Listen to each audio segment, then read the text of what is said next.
Local government elections set to be held on the 27th of October. The announcement made last night by the President, Cyril Ramaphosa.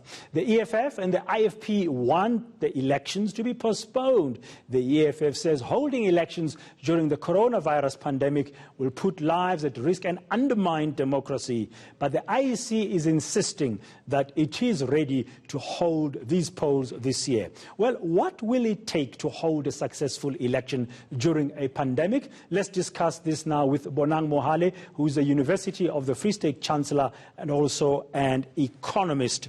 Ndate Mohale, good afternoon. Welcome to the Midday View on eNCA. Thanks very much for your time. Well, we know now the date for the local government elections. Recently, even this week, I think early this week we saw a couple of by-elections in different parts of South Africa organized by the IEC. Seemingly they've gone well even a few months ago. So in your view, what will it take for the country to hold a successful local government elections in October?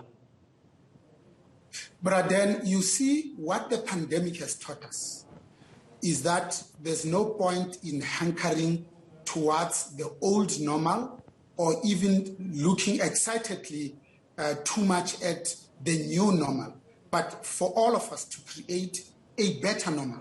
So this pandemic has changed everything, changed the way our children go to school, especially universities, the way we work, the way we bury our dead, the way we mourn and grieve them. Therefore, we need to deal with how we hold elections in years of the pandemic. If we are going to learn from the Spanish flu of February 1918 until April 1920, it came in 4 consecutive waves, and the second wave was more vicious than the first. It killed probably a third of the population at that time, more people than were killed by the First World War. So I think to hold the election, we need to comply with all non-pharmaceutical health protocols. And I think when those are in place, I think it should be business as usual, and I think we need to continue. Business as usual, continue, but some political parties like the EFF and the IFP overnight saying, let's postpone to 2024. How should we interpret such a call? But you see, we don't know how long this COVID-19 is going to last. We know it is now probably more than 390 days. Is it going to be 2 years? Is it going to be 4 years? What if 2014 comes and then we are still expecting the 9th wave? But for me, I think it demonstrates 2 things, brother. One, that South Africa's democracy is absolutely robust. In fact, that's how successful economies are built, because this thing called liberal democracy rests on 4 pillars. So the first, of course, is the free press. The second is constitutional democracy, and here we are compliant with our own constitution.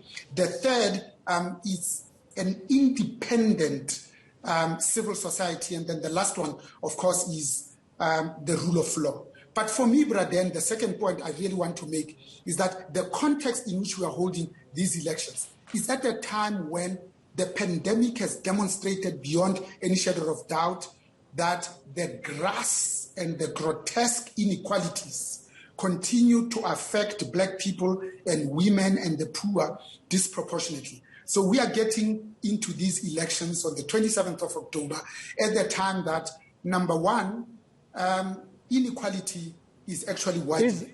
Number two... Yeah, carry on. Number two? Yes, Braden. Number two? Number two, at the time that even racism is at an all-time high. Number three is at the time that young black graduates are roaming the streets hopelessly. As if that's not enough, public education has collapsed. Public health care continues to fail the poor and the vulnerable. And then lastly, lawlessness has now become an epidemic, brother. These aspects you've mentioned very quickly, Bonang Mohale. I know you're not a political party advisor, but if you were advising any of these political parties or politicians who want to campaign in the elections come the 27th of October, the local government elections, would you be advising them that they need to focus their promise and their strategy around these issues? Oh, absolutely, brother. In fact, I would go further and say, what drives the share price in business is rumor and speculation. What drives good, positive sentiment by the electorate? It is confidence, it is trust, it is hope. So I think the electorate will be looking for that party that will give them hope. And for me, I think in their messages, they need to be saying the top state capture miscreants are going to go to jail. Number 2, we are going to grow the economy. Number 3, we are going to create jobs, not in and of itself, but as creating the markets of the future for oversized and outsized impact. That we are going to talk about an inclusive social economy, because up until now, the majority of our people have not really benefited from this democracy dividend, not even the youth dividend. And then lastly, of course, that we are going to take education seriously.